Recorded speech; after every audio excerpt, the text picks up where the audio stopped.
Dezembro já passou, gente, o final do ano chegou, né? Mas olha, o ano foi muito proveitoso pra gente, como o mês de dezembro também. Nós estivemos aqui juntos no Melhor Idade na Graça de Deus e trouxemos muitos assuntos para enriquecer você aí da terceira idade. Um deles foi o nosso bate-papo com o Dr. Guilherme Afonso, psicólogo. Ele falou sobre os tipos de lutos. Vamos conferir? É hora do nosso bate-papo aqui no Melhor Idade na Graça de Deus e hoje a gente vai falar de um assunto bem interessante e um assunto que faz muita gente sofrer, o luto. Mas o luto tem relação somente com a morte de uma pessoa, de alguém querido ou não? Quem vai contar essa história pra gente é o Dr. Guilherme Afonso, psicólogo. Muito obrigada por estar aqui conosco mais uma vez, doutor Guilherme. Um prazer. Vamos falar sobre o luto, que é um assunto que mexe com muita gente, né? E nem todo mundo passa bem por ele, né? E quando a gente fala de luto, como eu disse agora, a gente sempre se remete à perda de alguém. O luto é caracterizado exatamente por isso ou existem outros tipos de luto? Essa é uma pergunta muito boa para a gente iniciar, porque não necessariamente. O luto é uma experiência bastante abrangente que basicamente tem a ver quando a gente sofre alguma perda, qualquer perda. Então, o seu cachorro fugiu, o seu celular caiu no chão e quebrou a tela, o seu pendrive foi extraviado ou alguém faleceu. Todos estes fenômenos de perda, sempre quando você vive alguma situação de perda, muito provavelmente você vai viver algum tipo de luto. Às vezes mais curto, menos intenso, às vezes mais longo ou mais intenso. E o luto, essas fases do luto, ela é diferente nas faixas etárias, no idoso, mais jovem, criança, ou todos mais ou menos iguais? Todos o vivenciam de uma forma mais ou menos igual. A diferença para o idoso, que é a especificidade da faixa etária deles, é de que eles têm muitas perdas. Eles sofrem perdas das mais variadas. Eles perdem o viço da pele, eles perdem, às vezes, a capacidade de andar como andava antes, eles perdem a cor dos cabelos, muitas vezes eles perdem a capacidade de ir ao banheiro sozinhos, eles perdem parentes próximos, amigos, a profissão que exercia quando se aposenta. E esse acúmulo de lutos facilita e aumenta muito a probabilidade deles, por exemplo, desenvolver depressão. Então, no idoso, eu vou dizer que é mais grave, né? Porque a partir do envelhecimento fisiológico, né? E das questões do cotidiano, que de repente você perde aquele bate-papo porque você não escuta mais. Você perde a pessoa que, sei lá, que de repente tinha paciência com você, não tem mais porque você já não tem a mesma autonomia. Então, o idoso perde muito, como o senhor disse, e aí é muito provável, então, que ele adoeça. Sim. Nós percebemos que nas pesquisas a taxa de idosos com depressão é muito mais alta do que a taxa de jovens adultos ou adolescentes. Inclusive, os idosos, eles são mais bem-sucedidos, eles tentam se suicidar menos do que adolescentes, mas eles são mais bem-sucedidos. Então, essa é uma característica do idoso, que quando ele vai para esse caminho de viver mal um luto, de depressão e tudo mais, ele muitas vezes tenta encerrar a própria vida. E qual seria o sinal, o sintoma, por exemplo, o familiar que está em casa, para ele perceber que o idoso está sofrendo um luto, ainda que não seja de uma pessoa? De repente, por causa da perda da autonomia, da audição? Eu acho que a primeira coisa que nós temos que observar é o saudosismo, a nostalgia. Quando eles entram no saudosismo e na nostalgia, eles estão falando de perda. E a gente está tão acostumado a ouvir isso que muitas vezes a gente não conecta as duas coisas. Quando eles falam, na minha época eu nadava em tal lugar, eu dançava em tal lugar, olha, eu trabalhava nessa rua. Quando eles vão contando esse saudosismo, também essa nostalgia, eles também estão falando de perda. E quando eles falam, eu não quero ir nessa festa porque vão ter que toda hora me levar no banheiro, eu não quero que me vejam levando no banheiro. Ele está falando da dificuldade dele aceitar a limitação dele de precisar de ajuda para ir até o banheiro. Eu prefiro não ir no restaurante, porque ele sabe que as pessoas vão ter que se organizar de um jeito diferente para que ele vá ao restaurante. Então o idoso ele começa a se restringir para não viver situações desagradáveis relacionadas à perda. Esse é o luto que ele está vivendo. E se a família não acolhe e dá soluções para isso e valida ele, que deve ser muito ruim, mas a gente gosta muito do Senhor, a gente gostaria que você fosse, a sua ida é muito importante, de que maneira a gente pode fazer com que isso seja menos desagradável para o Senhor? A família acolher o luto e tentar dar um tipo de encaminhamento para ele. Não tem solução, porque as perdas são inevitáveis para todos nós. E aí, por exemplo, o familiar, porque o idoso também, às vezes, ele é muito resistente. Eu não preciso de psicólogo. O que o familiar faz nesse caso?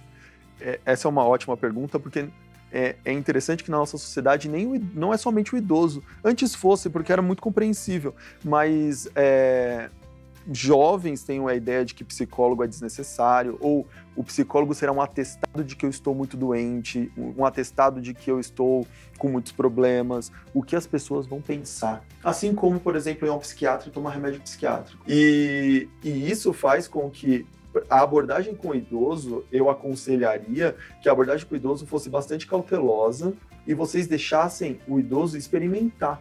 Eu acho que muitos psicólogos atendem em casa, muitos psicólogos se disponibilizam para fazer uma conversa. Às vezes, o idoso do sexo masculino se sentiria mais confortável com um psicólogo do sexo masculino do que um psicólogo do sexo feminino. E verdade. Pensar nessas questões mais delicadas como o atendimento domiciliar e o psicólogo do mesmo gênero pode auxiliar o idoso a aceitar ajuda. Tivemos aqui também a presença do advogado Rodrigo de Oliveira, que falou sobre os direitos dos avós. Vamos relembrar. Hora do nosso bate-papo no Melhor Idade na Graça de Deus. Hoje nós vamos falar dos direitos dos avós. Você não sabia que o avô, a avó tem direito? Mas eles têm, viu? E a gente vai saber um pouquinho mais sobre isso com o Dr. Rodrigo Oliveira, advogado, que está aqui para nos ajudar. Não é, Dr. Rodrigo? Muito obrigada mais uma vez pela sua presença. É sempre um prazer estar aqui com vocês. Espero que nossa conversa seja produtiva. Sim, mas vai ser. Olha, eu queria já começar perguntando para o senhor o seguinte. Quando há uma separação de um casal e um dos dois, né, faleceram e essa mãe ou pai ficou com a guarda do filho, né? Quem ficou ali vivo ficou com a guarda do filho. Essa pessoa pode impedir, né? Por exemplo, se o pai morreu, a mãe pode impedir que os avós paternos vejam a criança? Veja bem, quando a gente trata dessas questões envolvendo menor, criança, a gente sempre tem que priorizar, tem que sempre visualizar algum princípio que é reconhecido aqui na justiça, que é o princípio do melhor interesse da criança, no qual, para todas essas questões envolvendo guarda, visita ou alimentos, tudo isso tem que ser sempre visualizado sobre o polo de interesse do melhor interesse da criança. Uhum. Nessa toada, quando a gente está tratando de interesses particulares, não sei, a sogra não se dava bem com a nora e esse tipo de coisa, a gente não está visualizando aqui os reais interesses da criança. Uhum. Aqui a gente tem uma pendenga pessoal, um entrave pessoal entre familiares que acabam prejudicando o interesse do menor. Sem sombra de dúvida que a presença do avô, do avó, no convívio familiar, ou seja, essa possibilidade da criança ter acesso aos avós, sem dúvida nenhuma, isso, tanto no aspecto psicológico, até mesmo de criação dessa pessoa, isso deve trazer um grande bem para ela. E, justamente, pensando dessa forma, o legislador, ele, no Código Civil, a partir de 2011, ele começou a entender de uma maneira em que, da mesma forma em que você assegura para um pai separado ou uma mãe separada que não tem a guarda da criança o direito à visita, aos avós se atribuiriam os mesmos direitos, certo? O Código Civil, em 2011, passou a ter essa atribuição porque, desde a criação do Código de 2002, né, muitas pessoas entravam na justiça justamente porque entendiam da mesma forma, de que realmente os avós têm direito a ter acesso aos netos e, para ser mais específico, os netos têm direito a ter esse contato com a avó. A partir do momento em que a mãe, por questões pessoais, ela chega e fala, não vai ter contato com a sua avó, o seu avô, por N razões, ela está querendo ou não prejudicando esse desenvolvimento dessa criança, sem dúvida nenhuma. Uhum. É um mal até para a criança, não? Para a criança. A gente também vê muito na mídia hoje aquelas histórias de pai que não paga pensão. E aí a gente, de vez em quando, ouve uma história, mas o avô que teve que pagar Quando é que o avô é obrigado a pagar pensão para uma questão do neto não ter recebido aí? É bem interessante esse ponto que você colocou, que principalmente quando a gente fala em criação e sustento da criança, a obrigação de quem é? Dos pais. Prioritariamente. A regra é, quem tem dever de alimentos, sem dúvida nenhuma, são os pais. Acontece o seguinte, existem casos no que você verifica que nem o pai ou nem a mãe tem condição nenhuma de manter. Às vezes o pai tá preso ou coisa do tipo, entendeu? Ou faleceu, ou tá preso, ou simplesmente, tipo, tá desempregado, ou coisa do tipo. Nessa hipótese específica, quando nem pai, nem mãe tem condições de manter essa criança, aí sim, você poderia buscar os avós. Mas, como eu te falei, isso é exceção, não é regra. Os avós não precisam ficar preocupados. Porque dá uma impressão que é obrigatório, imediatamente, né? Não há uma regra nesse sentido. Isso judicialmente. Você poderia acionar o judiciário falando, olha, a criança está numa situação tão periclitante e a gente tem, no caso, a possibilidade de apelar para os avós nesse caso. Só que é interessante colocar aqui também 2 pontos muito importantes dessa questão. Ponto 1. Se a mãe, vamos supor, numa situação, a mãe ou o pai tem a guarda da criança, o outro genitor, por sei lá qual razão, não tem condição de estar passando os alimentos, mas essa mãe tem condição de ela sozinha manter a criança, não haveria possibilidade de você pedir para os avós, porque o outro genitor não... Tá. Entendeu? Nesse caso, se verificado que ela tem condição, não teria como ela pedir para os avós para que ele continue participando de um dever que o filho não faria. Nesse caso aí, o judiciário, recentemente, ele tem julgado nesse sentido. E que, nesse caso, não haveria por que pedir para os avós, como eu te falei, para que os avós sejam convocados a pagar, nesse caso, os 2 lados têm que não ter condição. E um outro ponto também interessante é porque a pessoa sempre pensa, a avó do outro. A partir do momento que eu entro no judiciário e peço alimentos avoendos, o juiz ele não vai pedir só da parte contra ele, vai pedir auxílio para os 2 lados. Isso que é uma coisa bastante importante de colocar. Justa, né? Sim. Porque você não pede só para aquele avô, ele tem melhores condições. Não, você vai pedir também para... porque é responsabilidade de pai e mãe, né? Então, os 2 avós devem responder também, né? Exatamente. Ainda na nossa programação, a gente teve a presença, mais uma vez, do psicólogo Guilherme Afonso, só que desta vez ele falou com a gente sobre o medo de envelhecer. Se lembra dessa matéria? Vamos bater papo aqui no Melhor Idade, na graça de Deus. Hoje a gente vai falar do medo de envelhecer. Você tem medo de envelhecer? Pois é, muita gente tem. E para esclarecer esse assunto com a gente, mais uma vez, doutor Guilherme Afonso, psicólogo. Mais uma vez, obrigada, doutor Guilherme. Um prazer. Vamos falar, então, sobre essas pessoas que têm medo de envelhecer. E a gente quer saber, assim, esse medo, ele surge em uma faixa certa da vida ou ele pode acontecer desde muito cedo até o final da vida? Isso é bem interessante, né? Porque nós vamos ter que voltar um pouco para discutir como nascem os nossos medos. O medo de envelhecer, às vezes, também é visto como gerontofobia. E toda fobia dentro da psicologia, ela é definida como um medo irracional, um medo sem justificativas concretas. Então, se a gente for pensar por essa perspectiva, o medo de envelhecer, ele nasce do desconhecido. Ele nasce da falta de conhecimento das pessoas sobre o processo de envelhecer. E eu acho que esse é um ponto interessante, porque de nós partirmos a conversa de que programas como esse e diversas iniciativas educacionais e de saúde tendem a tentar explicar um pouco mais sobre o que é envelhecer e ajudar a tirar um pouco deste medo de passar por este processo inevitável, né?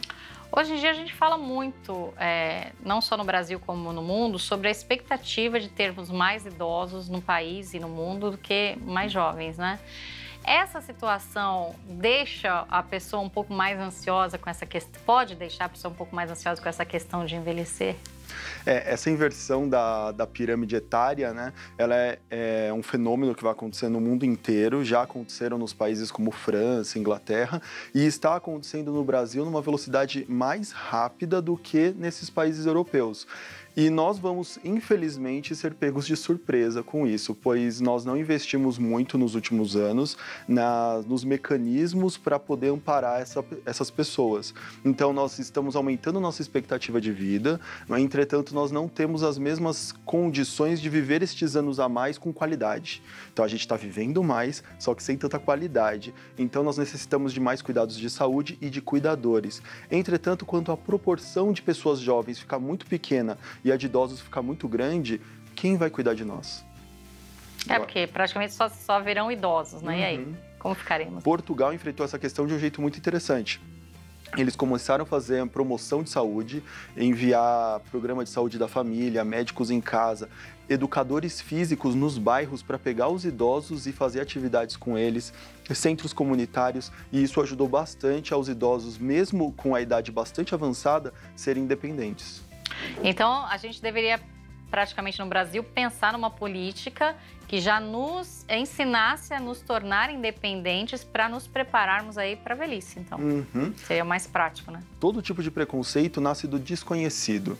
Inclusive a criança ou até mesmo alguns adultos que têm medo de escuro, têm medo do escuro não pelo escuro em si, mas porque não se sabe o que tem ali no escuro.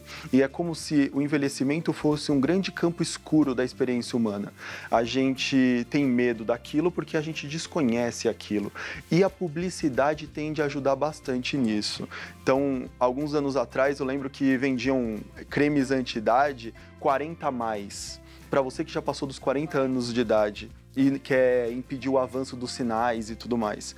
Agora já tem o 25 mais, para você que quer prevenir o avanço da idade. Então se demoniza o envelhecimento e se vende soluções para isso. Se problematiza o envelhecimento, não se explica, não se elucida o envelhecimento e vende soluções para isso.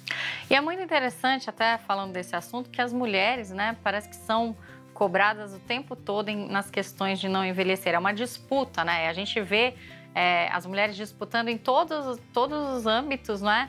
Principalmente quando tem relação com sentimento, com relacionamento. E aí você tocou num assunto bem interessante, que as meninas hoje com 18, 19 anos já estão aplicando botox, com medo de desenvolver uma prega, uma ruga. As mulheres são mais cobradas, por isso elas têm medo ou não, têm mais medo que homens ou não? Existe uma construção cultural que é muito perniciosa, é muito maldosa em relação às mulheres.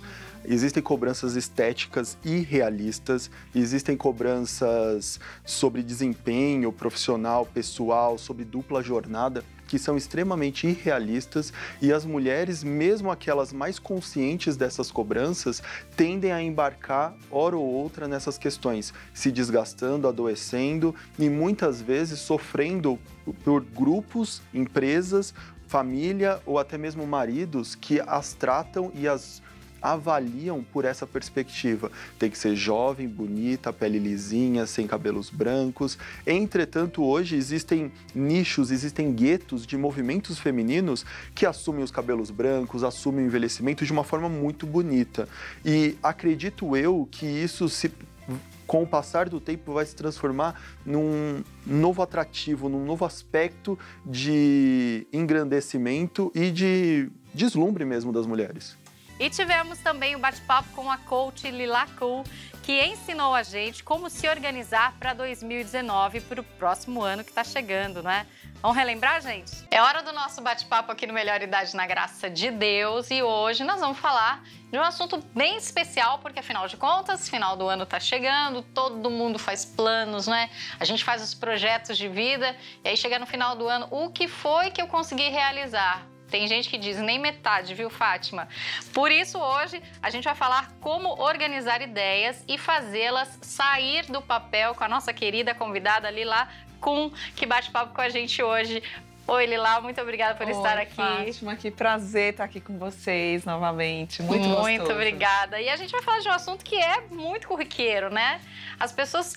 Quem é que nunca fez os seus planos e Depois cadê? Não Aliás, realizou. final de ano é a hora que todo mundo fala nesse assunto, né? E quando isso a gente deve levar como parte da nossa rotina, né? O planejar, o realizar, são etapas. Então a gente vai aprender um pouquinho com a Lila. Lila, vou começar te perguntando o seguinte: começou o ano, a pessoa lá de casa colocou aqueles objetivos no papel, não é? Os projetos. Como é que a gente prioriza o que é mais importante, o que é menos, por onde eu devo começar? Perfeito. Priorização tem muito a ver com o que você realmente está disposto a realizar. Né? Seja materialmente ou seja estilo de vida, por exemplo, mudança de um estilo de vida, emagrecimento, ter uma vida mais saudável. E materialmente, às vezes, comprar uma casa, comprar um carro, mudar de endereço, mudar de cidade. E o priorizar, ele vai envolver exatamente isso. Se vamos dizer que você colocou como objetivo principal do seu ano, exatamente, quero ter uma vida mais saudável. Vou dar um exemplo específico meu, por exemplo. Em 2018, eu tinha colocado como meta de viver menos é mais. Né? Viver com menos peso, né? Seja em termos de quantidade de trabalho, seja de peso físico, né? Te falei que emagreci, seja em termos de demandas de informações, e aí você vai levando isso para todas as suas esferas de vida. E aí você vai priorizando. O que é o menos é mais? Aí você transformar isso em termos de ação. Mais atividade física, mais... trabalhar mais perto de casa, ir a pé ao trabalho, almoçar em casa, e aí você vai tornando mais palpável esse objetivo principal, né? Então, essencialmente, priorização tem a ver com o que eu realmente, o foco, né? O que eu realmente quero realizar neste ano de 2019. É muito importante a gente falar que planejamento, a gente está lidando com sonhar, com a capacidade de sonhar, e isso é muito importante para todos nós, todos os seres humanos. Então, quando você se predispõe a sonhar o que vai ser o seu 2019, você tem uma frase como essa que eu sinalizei, menos é mais, eu quero ser mais feliz, eu quero estar mais próximo da minha família. Uma coisa que norteie esse ano seu, e aí você vai transformando isso em ações aparentemente pequenas, mas que têm um impacto poderoso no seu dia a dia. Né? Que bom, né? Agora, Lila, além dessa parte que você mostrou, você ainda tem mais desse projeto, né? Que a gente vai disponibilizar para você aí do Melhor Idade. Temos planejamento aqui para você fazer uma visualização criativa do que você quer ser, fazer, realizar, alcançar e conquistar. Né, um brainstorm, né, vamos dizer assim. A gente tem aqui exatamente listar tudo que é de ação, porque a partir desse eu declaro que eu quero ser mais saudável em 2019, tá, mas o que vai ser uma ação de ser uma pessoa saudável? Eu vou beber 8 copos d'água por dia, eu vou fazer hidroginástica 2 vezes por semana, eu vou fazer uma caminhada de 40 minutos, 1 hora por dia. E aí você vai transformando em ação, né? Que é essa ferramenta aqui. Em pequenas ações a gente vai alcançando, pequenas né? ações. Essa aqui, lembra de uma meta por mês? Lembro. Né? Olha aí, ó. Parece uma timeline, né? De Facebook, né? De rede social. Coloca aqui, você listou aqui tudo que você se propôs, começa a distribuir, né, dos seus meses, de janeiro até dezembro, janeiro de 2018 até dezembro de 2019. E aí você vai distribuindo as ações de uma forma leve. Que é mais confortável, né? Mais tranquilo. Tem gente que gosta de criar um pódio de metas, tem gente que não gosta, viu? Tem gente que fica com medo da meta, então eu faço de acordo com cada cliente. Perfil. Faz aqui, ó. Uma meta mínima, aquela meta que você diga assim, cara, se eu não fizer, pelo amor de Deus, não sei o que será de mim, né? Uma meta média, um pouquinho de desafio. Uma meta top, aquela que, nossa, se eu alcançar, show. E uma massa, que é aquela de, se eu superar as expectativas, meu Deus, vai ser incrível. E aqui algumas ferramentas de monitoramento, para você ver quanto que você está realizando ao longo do seu ano, né? Os dias do mês, os meses, acompanhando o avanço. Então, vou deixar aí para vocês, quem quiser colocar em prática a partir de hoje, já pode sair planejando. Colocar em prática. Quem quiser também aparecer para ir fazer junto comigo lá no consultório, também está convidado aí para a gente marcar uma sessão. Vale a pena, viu? No nossa oficina de dezembro, a gente também teve tanta arte nova aqui, gente, aprendemos tanta coisa. Vamos relembrar um pouquinho. Nós tivemos aqui a Daniela Braga, a artesã, nos ensinou como fazer uma ponteira para lápis. Ficou super legal. Eu tenho certeza que a criançada adorou essa ponteira de hambúrguer, não é? Quem não gostou, gente? Ficou demais. Ela foi feita toda com biscuit. Agora, se você aí de casa gostou da ideia, você vai fazer o seguinte, você vai colocar sua criatividade em prática e vai fazer, além dessa, outros modelos para a criançada levar para a escola já em 2019. E aproveite e pratique mesmo, viu? Nós tivemos aqui em dezembro também a Tati Nascimento. Ela mostrou como decorar aquela prancheta sem graça, que a gente não usa mais, ou renovar aquela que está bem gasta pelo tempo. Você pode fazer uma estampa exclusiva usando papel de presente. E fica linda, viu, gente? A Tati ainda incrementou a dela com stencil, cortiça. Ela usou até giz de lousa e deu um acabamento super especial. Ficou demais. Em dezembro, ainda tivemos aqui a Eliane Tanelli. Você lembra que a Eliane, no mês anterior, trouxe pra gente adesivos lindos pra gente aplicar onde a gente quisesse? Pois é, em dezembro ela trouxe novamente esses adesivos, mas desta vez ela usou um molde. Então ela usou uma caixa de MDF para mostrar aí como colocar esses adesivos fazendo rendas adesivas. E ficou demais, gente. Você pode praticar aí na sua casa também. Para fechar dezembro, tivemos a artesã Selma Russo. E olha, a Selma adora trabalhar com a reciclagem. Ela está sempre aproveitando materiais, sempre transformando tudo em arte. Desta vez, a Selminha aproveitou retalhos de tecidos jeans para fazer chaveiros. E ficou demais, uma ótima ideia para a gente aproveitar os retalhos que a gente tem em casa, né? Super fácil de fazer, fácil para aprender, ela usou uma técnica bem legal e ficou muito lindo. Então, deu para aproveitar bastante o material e reciclando aí em casa também. E além disso, no mês de dezembro, nós ainda tivemos o Momento Vitalidade com o professor Douglas, nosso professor de educação física, que não para nunca, né, com ele, não tem sedentarismo não. E o professor Douglas, em dezembro, nos ensinou como fazer um acessório para ajudar a gente a se exercitar. Ele usou uma câmara de pneu com areia. Aí o que ele fez? Ele ensinou a gente a colocar o peso que a gente quisesse para poder se movimentar e fazer exercícios diversos. Então, você vai adaptando o peso aí de acordo com a sua capacidade. Um acessório de baixo custo e que, sem dúvida nenhuma, vai ajudar você aí de casa a se exercitar o ano todo. Tivemos também pequenas sequências de exercícios em pé, deitados, sentados em uma cadeira e até sentados no chão. Você lembra disso? Você também aprendeu muitos exercícios esse ano, né? Mas esses aqui do mês de dezembro foram bem especiais. E olha, foi uma ótima dica para fortalecer a musculatura. Então, se você anda sentindo aí aquela dorzinha de cabeça, olha, eu tenho aquela sensação de que vou cair, pode ser a musculatura fraca. Com os exercícios, você vai se sentir muito melhor. Então, aproveite, reveja os vídeos, pratique, porque, como diz a minha querida amiga Débora, a nossa produtora aqui do programa, com o professor Douglas não tem sedentarismo. Então, tem que praticar o exercício, tá bom? Para quê? Para que em 2019 estejamos juntos mais uma vez e que possamos ter muito mais saúde. Dezembro foi assim uma bênção e eu espero, né, e toda a equipe espera você para 2019 para ficar com a gente aqui coladinho no canal IGD e acompanhando tudo que o Melhor Idade tem de melhor para você. Muito obrigada pelo seu carinho nesse 2018.